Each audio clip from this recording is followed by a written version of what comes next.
One UI 8 will transform the Galaxy S25 Ultra. Let's go. I've spent a few weeks with One UI 8 on my S25 Ultra, and whilst it might not seem like the big visual upgrade that we got with One UI 7, it's actually a bigger upgrade for this phone in particular than you might realize. It's not just all vibes though, there's actually some practicality to what I'm saying. It does continue the visual aesthetic from One UI 7 with some tightening up and sort of the interactions and some of the animations in some of the areas, particularly like the quick panel where everything's a little bit tighter, a little bit more neatly controlled, and some animations from notifications also sort of being innovated and changed alongside that. But just because those things from One UI 7 remain the same, like the notification panel and the quick panel and the app drawer, doesn't mean there aren't some visual changes to speak of. Samsung have updated some of their core apps with some new iconography. Gallery and My Files both have got some visual upgrades. The gallery through the hamburger menu has got some new sort of icons and shapes and layouts of that hamburger menu, and you can see the difference to One UI 7. I definitely prefer, I think, One UI 8. It gives some sort of standout sort of appeal to it as opposed to just a flat icon sort of laid out in a row of 4. I like the new way. I'll talk about Private Album in a moment. My Files, it's also kind of got this treatment too. Where on One UI 7, the My Files sort of tiles, I guess you'd call them, for sort of the overheading folders, a little bit big and very sort of in your face, whereas they're a little bit more subtle and pegged back in One UI 8. I think that suits the one-handed use a lot better, especially when all the icons are sort of reduced to that bottom 2/3 of the screen. Makes it a lot easier to look at and also interact with. Samsung Internet also has a new update too. Same again with the hamburger menu, where you can see they've sort of reinvigorated that sort of menu layout with new icons and new interactions as well. The camera too, at least in this build of One UI 8, has got some visual upgrades also. In the video resolution screen, when you sort of can toggle between the different resolutions of video, you'll see the menu for that has expanded out. It's a lot more clear and more defined than what it was in One UI 7. And they've sort of given that same treatment to the single take selection menu as well. When you go in and toggle which single takes you'd like on, you can see there's a visual difference between the two styles. Outside of that, with sort of visual stuff, there hasn't really been much sort of difference. As far as features go, at least in the build that I've got here, there's only a couple of things. Nothing really new, just sort of updates to existing stuff. Quick Share has got the Android 16 treatment, where, and remember this is Android 16, where it actually brings the new layout that Android 16 Quick Share is going to bring to One UI 8. Now, of course, we know that Samsung allowed Quick Share to be put on every single Android device, so it's become the standard sharing platform.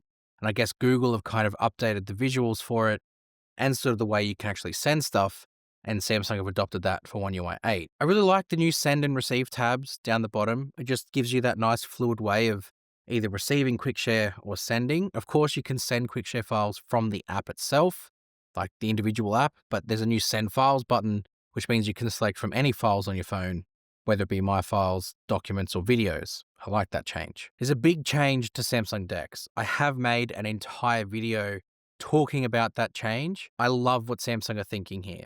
Again, it's probably an adoption of Google's desktop mode, providing they're bringing one with Android 16, but you can really tell Samsung are finally putting some attention back into DeX. My favorite new feature that I'm getting, the ability to send things to the other display.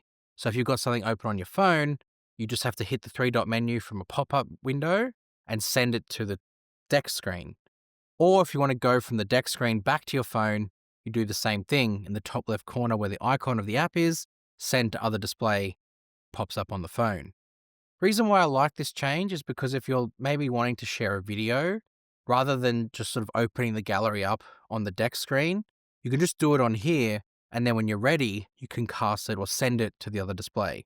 I know there's Smart View, but that doesn't work with every display. So if you've got like a U-Perfect monitor, or if you've got sort of a portable display, you really can sort of interact with that in that way, and I like that change. There's also some other visual stuff too, but again, if you're really interested in seeing that, head up to that video. But what I was really keen to see with One UI 8 is the performance. Because with One UI 7 on here, compared to One UI 7 on the S24 Ultra, there was some huge performance disparity and not in favor of the S25 Ultra. I went through and tested that at the time, and One UI 7 on the S24 Ultra absolutely stripped this to bits.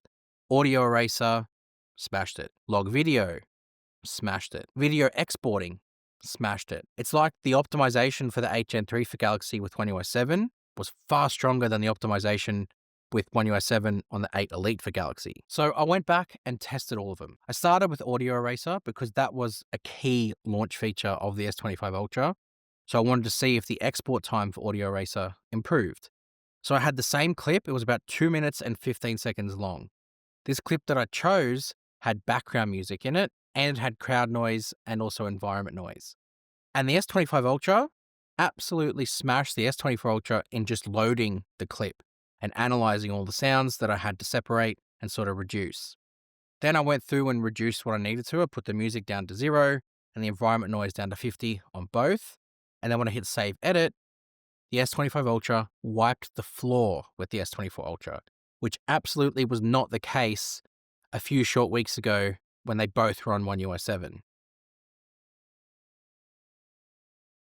To make sure it wasn't like a fluke, like the S25 Ultra was maybe just having a good day, I went and tested a shorter clip, maybe about 20 seconds long. But again, exact same thing. The S25 Ultra wiped the floor with the S24 Ultra. As it should. It's got a better chip in here with more power and more performance. It should beat it. I also just wanted to make sure how good Audio Eraser was because it is great. And the song just completely removed. The voice track was still there, but the background music completely disappeared. Awesome.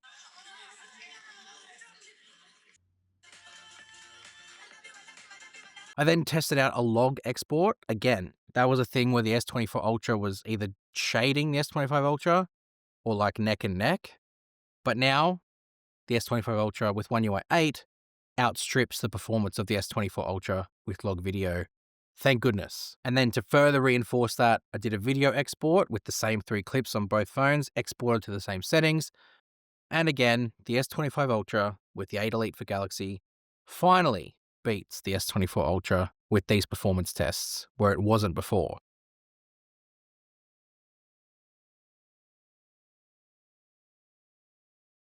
So it seems as if Samsung with One UI 8 will finally take advantage of the 8 Elite for Galaxy here. It seems with One UI 7, when they launched it on the S25 series, didn't properly take advantage of the power that chip has. Because it basically felt like we were still betaing the Galaxy S25 Ultra and One UI 7 together. Because what we see now with final builds of One UI 7 on the other phones is the performance as it's meant to be because it's optimized for it. Here, it still doesn't feel that way, at least with One UI 7. So with One UI 8, we're going to see that. That's probably a reason why Samsung could be bringing One UI 8 forward to ensure that optimization is ready for the foldables and people that own this phone can truly experience its power and long-lasting performance. It might not seem like it when you use it on the surface, especially from a visual point of view, but One UI 8 will truly make this a much better phone and transform your usage of it. If you want to see the official One UI 8 and sort of some features that are going to drop with it when it comes out, please hit that subscribe button down below. Don't forget to check out the DeX video with DeX on One UI 8 because that will truly show you the power of what this phone will be, especially when you use Samsung DeX, and it's one of my favorite things to use. I will have a new how to use Samsung DeX video coming too because of the new version of DeX. It's going to change how it works. Otherwise, I'll see you guys in the next one. Yoo!